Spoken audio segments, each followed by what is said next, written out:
Have you ever felt a bone-deep exhaustion that sleep simply cannot fix? You aren't physically ill, and your life might even look successful on the outside. But inside, there is a persistent feeling of being hollowed out. This is the modern burnout, not from overworking your body, but from overperforming your personality.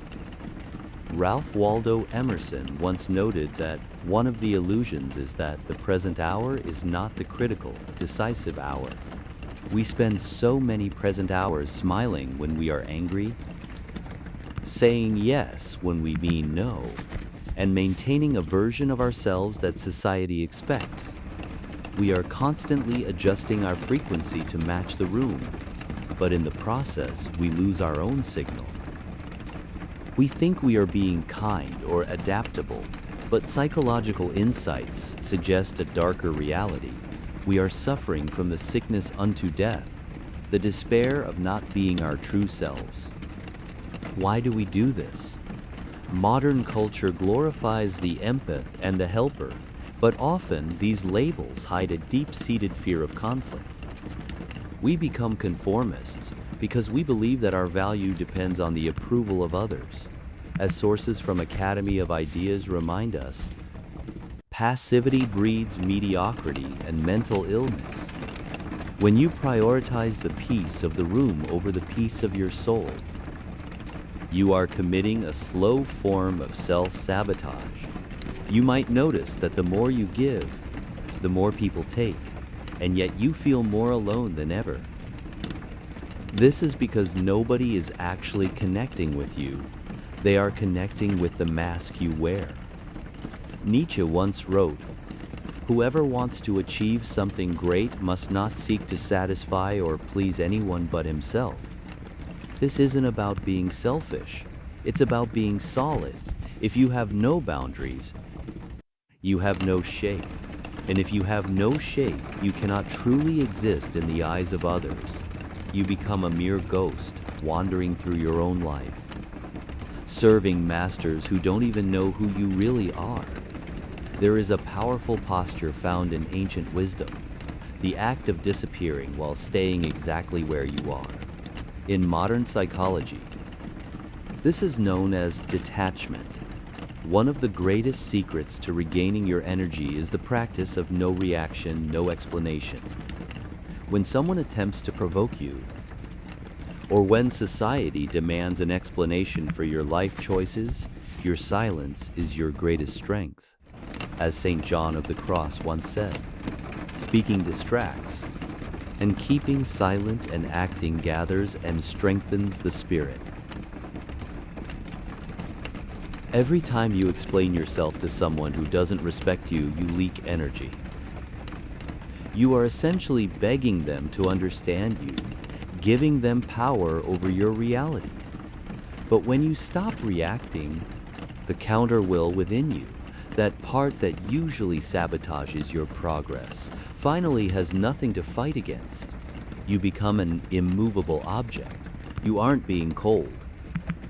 You are being contained. You are keeping your creative power for yourself, rather than letting it turn poisonous through constant external friction. Many people fear that if they stop pleasing others, they will end up alone. And they are partly right. As you begin to find yourself, you may experience a phase where you feel bored with your old social circles. You might even feel a sense of nothingness. This is a critical stage of spiritual awakening. You aren't losing your friends.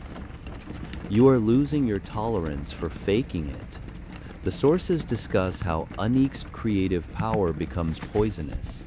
For years, your energy was used to maintain the persona, the social mask. When you stop doing that, the energy has nowhere to go at first. It feels like a void. But this void is the necessary cellar of the mind where transformation happens.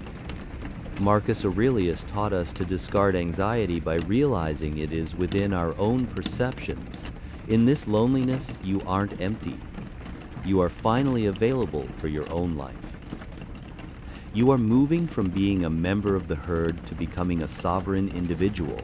The solution to inner friction is to achieve a state where you are no longer at war with your own desires.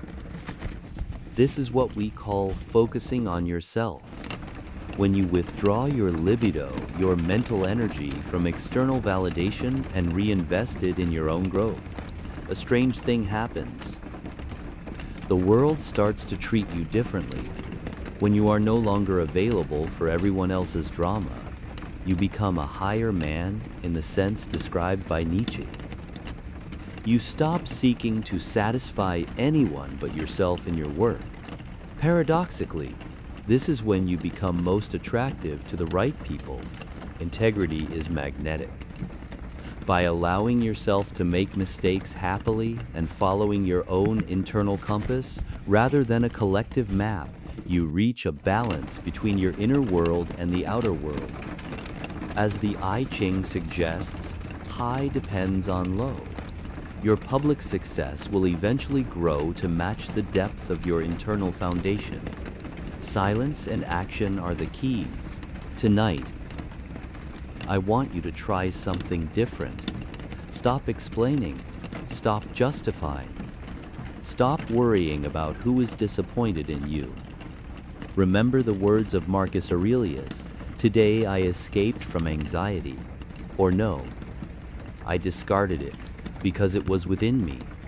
Close your eyes and listen to that million-year-old voice within you. It doesn't care about your social media status or your professional titles. It only cares about yourself. Be silent. Act only when it feels true to your core. The path to becoming who you are is paved with the things you choose to stop doing. You are not a machine built for efficiency. You are a soul built for meaning. Thank you for being here in this space with me. Stay silent. Stay strong. Become who you are.